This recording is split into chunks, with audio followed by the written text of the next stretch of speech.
All right, welcome in to another live mock draft as we lead up to the 2021 NFL Draft. And, of course, our coverage of the draft and Draft Day Live, the second edition of Draft Day Live, which we will be doing live from the DNVR bar on Draft Day. Cannot wait for that, guys. And I can't wait for this. Last time we did this last week, Justin Fields fell all the way to the Broncos at number 9, which I know for a lot of people was a super exciting development. So let's see what happens as things, get shaken up a little bit today. I'm jumping in here for Zach. So excited to do this with you. And I guess without further ado, Dre, you are picking for the Jacksonville Jaguars. You're on the clock. Yeah, I tossed and turned about this pick all night as Urban Meyer, but I settled in on Trevor Lawrence, a bit of an upset pick here, first overall, the quarterback from Clemson. So yeah, there you go, first surprise off the board here. Wow, I love it. I'm trying to keep track of the picks with like some website's draft board thing. I'm not going to throw them under the bus, but it is not responding, so I'm just going to have to memorize these. Oh boy, that's a toughie right there.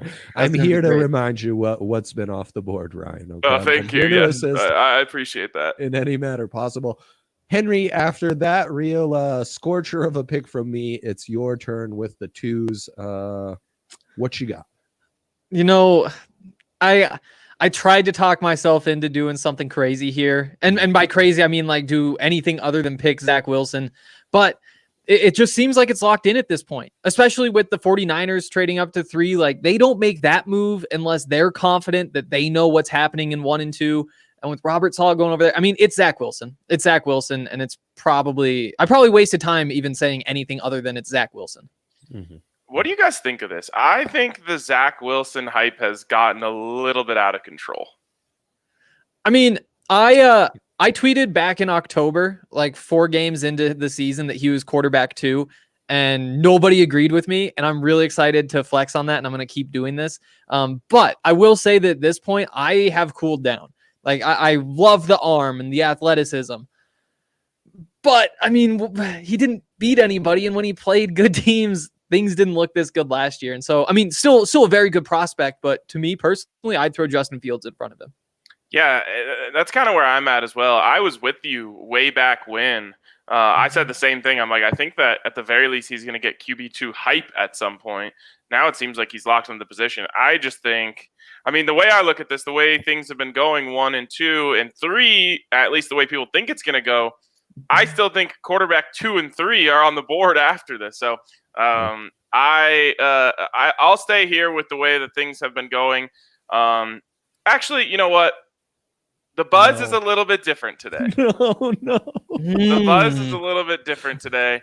And because of that, I said when the 49ers made the trade, there's no way with the amount of time between now and the draft, it just stays as, oh, this is Mac Jones the whole way. And today the buzz has started to pick up a little bit for Justin Fields to San Francisco at 3. So that's what I'm going to go here. I'm going to say Justin Fields. They fool everyone, and they take Justin Fields number 3. That would be a big upset for our friends at DraftKings. You can get that at plus value right now. Yeah, it's true. It does seem like there's been a bit of a vibe change with this. The odds have shortened here. The way that draft talk works is nothing can ever stay the same for more than like 2 weeks. Yeah, but yes. I feel like that means we're going to flip right back to Mac Jones here. I think like yesterday you have the Justin Fields hype day, pro day, whatever they call it. And what happens though is like everybody tweets out pictures of like Kyle Shanahan giggling with Ryan Day. And it's like, oh, wow, he really likes Justin Fields. And it's like, come on, guys. Okay, but did you see the thing about his foot placement? I didn't see the thing about his foot placement. You want to tell me about it? It's spicy. Okay, so Justin Fields' whole college career, he went left foot back at the snap. All of a sudden yesterday, during his pro day, he was right foot back at the snap. Now, that wouldn't be notable except for the fact that Matt Ryan, his whole career was left foot back at the snap. But when Kyle Shanahan got to Atlanta, he became a right foot back at the snap guy and has been that way the rest of his career. That is very cool. That is you can't ignore that is interesting. That's new content. That is a new development that has shifted the odds. I'll give I wish you I that could. much. I wish I knew off the top of my head who tweeted all that out, but it was quite spicy. I wonder. So I think, has Drew Lock essentially switched back agrees. and forth a couple times and that kind of stuff? I don't know. I think Drew Lock is a Maybe. left foot back guy, which is not good. No, I guess he's not going to San Francisco. Guess not.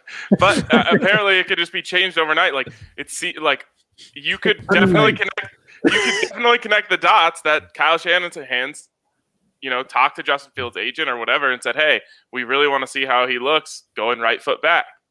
And it does absolutely seem like the kind of thing that could change overnight. Like, again, not anything close to an NFL quarterback here, but like, if you want me to like push back this chair and then take a step backwards, right, left, I feel like I'm pretty ambidextrous. Yeah, not an NFL quarterback, but Hank low-key has a cannon. That's true. You've seen it in the DNVR bar. Yeah. High praise right there. Okay.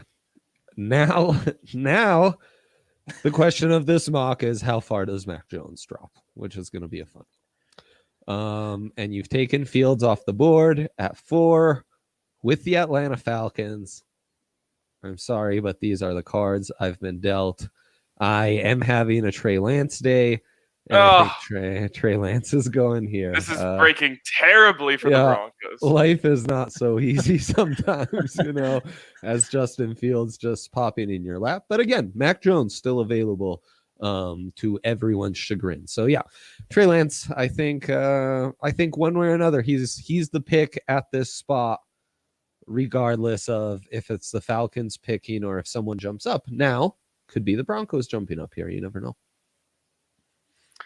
It could be, and that's the hard thing about these little mocks that we're doing, because it's just really tough to like execute the trades. And like, obviously, if I was the Broncos trying to trade up right now, like, you're not going to turn me down. So it's just easier to go no trades and see how things would break. I will say, I wouldn't be surprised if this is the way the board fell right now. And I know there's people in the comments saying no way, unless they're just talking to Zach, who's getting excited about Mac Jones, which be more fitting.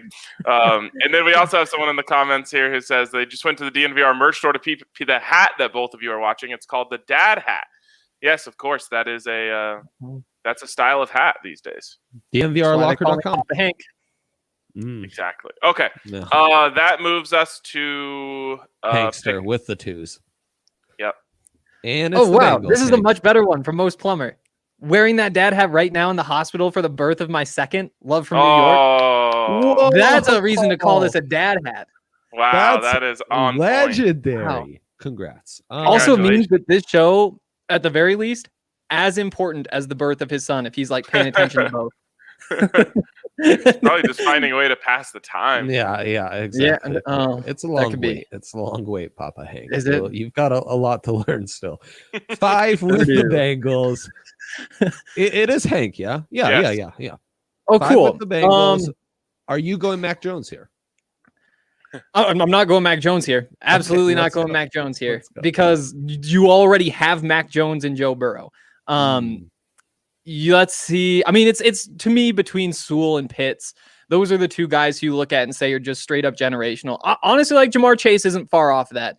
But I still just think, like, if Sewell's on the board for the Bengals, how do you turn that down? He is so good.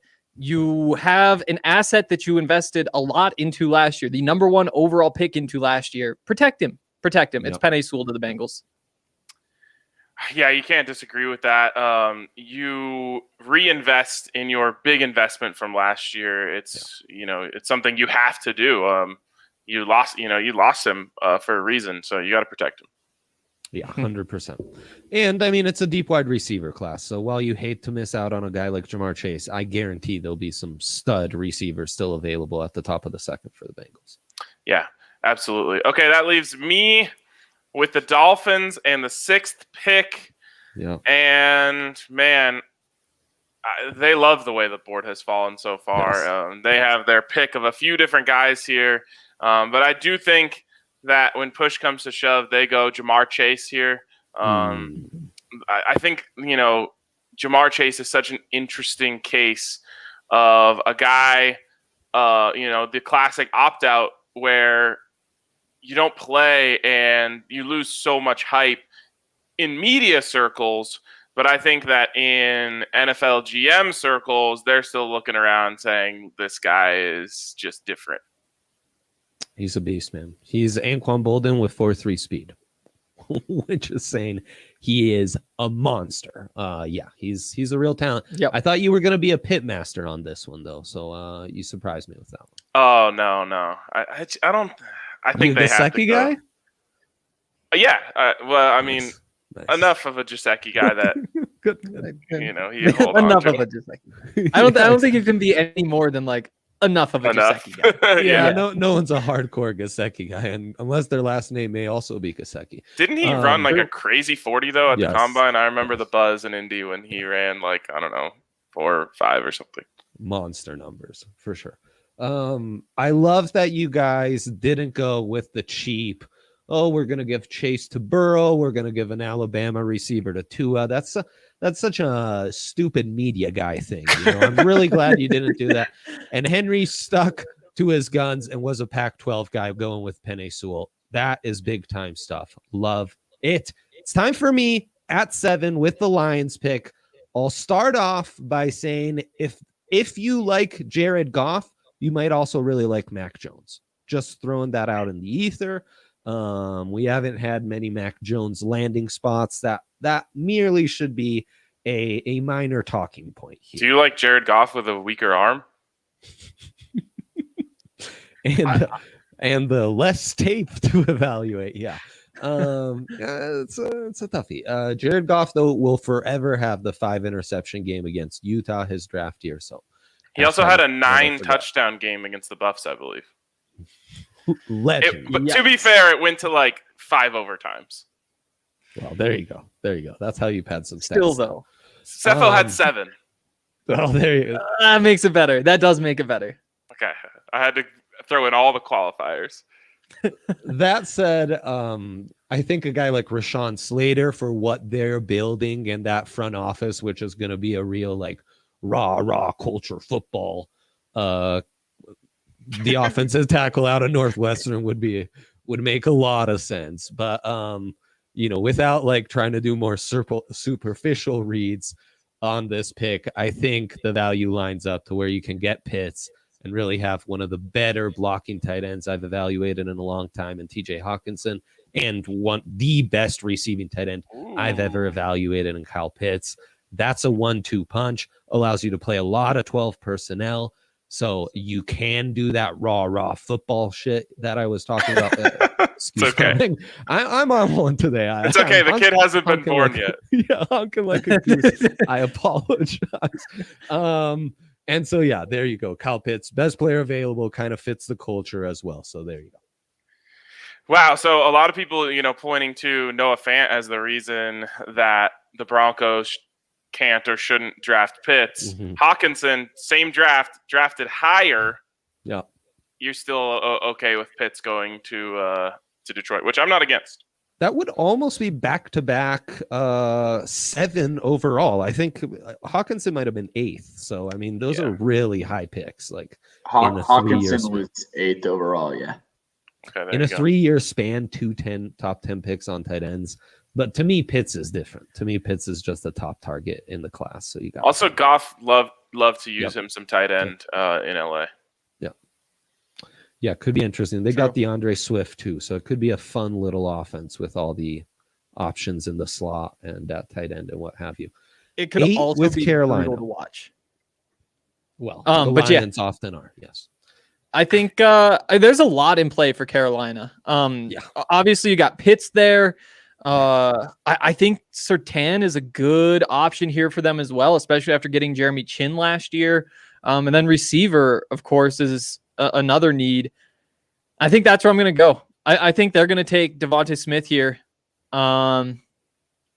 Yeah, I mean, it's a Mac Heisman Jones. winner. He put up big numbers, arguably better than Jamar Chase. I think he's a great value at 8. Pitts might be a little bit better value, but I like Devontae Smith going to the Panthers there. I think that's a good fit. I do too. I honestly think if you're anywhere in this range and you have any need for wide receiver, you are a happy team. Because it's just there's so many options of, I guess not even just wide receiver, but receiving threats. So many options of receiving threats. Unfortunately for the Broncos, they don't have a need for receiving threats. And this is a classic situation that we've talked about several times in the last few weeks. And we actually just recorded a video on this sort of stuff that'll drop next week.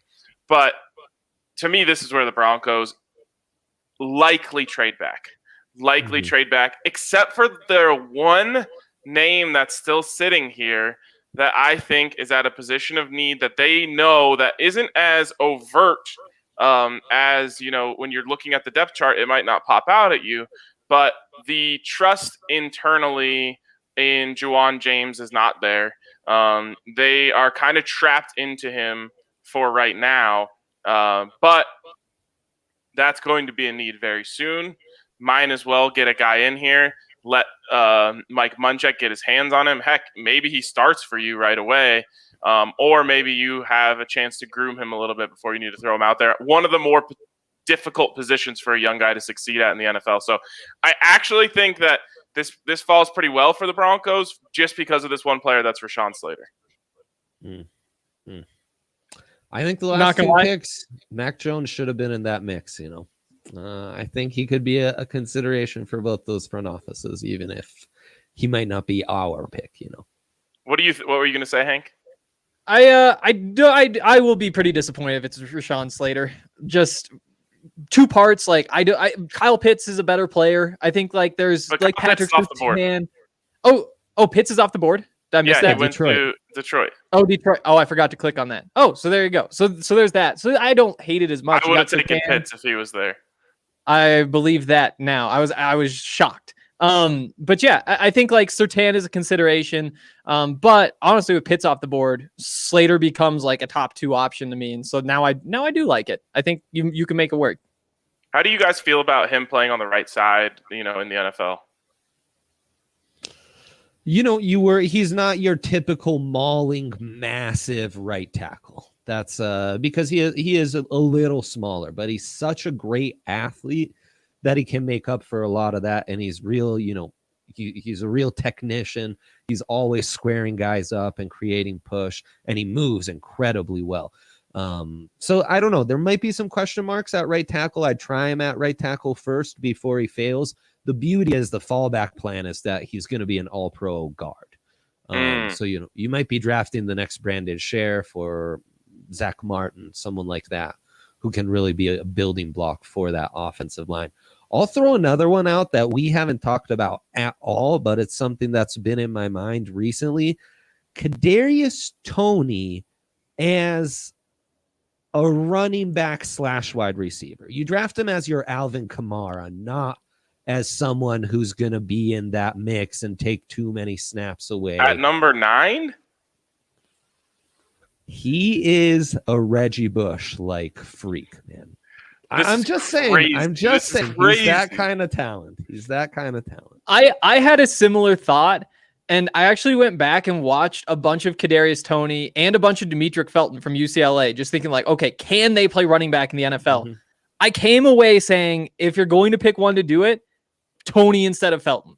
Felton can just kind of get crumpled up the middle, and you know, it's a bit of a reach. It's definitely a bit of a reach. You want to wait another 10 picks ideally, and you probably get into a range where you're not going to be getting like C's and D's from the national like draft graders around like 14 or 15. It's fun though. It's a lot of fun, and I think that you could wind up being really happy with that pick. Who would you rather have, the next Brandon Sheriff or the next Alvin Kamara on the Broncos? He's not the next Alvin Kamara. No, he's not. He is. That's where we just. I can't believe you're getting me to argue against the skill position player for a tackle. It's very out of character for me, but No. His best comp, Tony, is I saw this on Twitter. I forget who put it out there. It's the deaf guy on Family Guy that's greased up and no one can catch. That is Kadarius Toney. He is unstoppable, ball in his hand. He's incredible.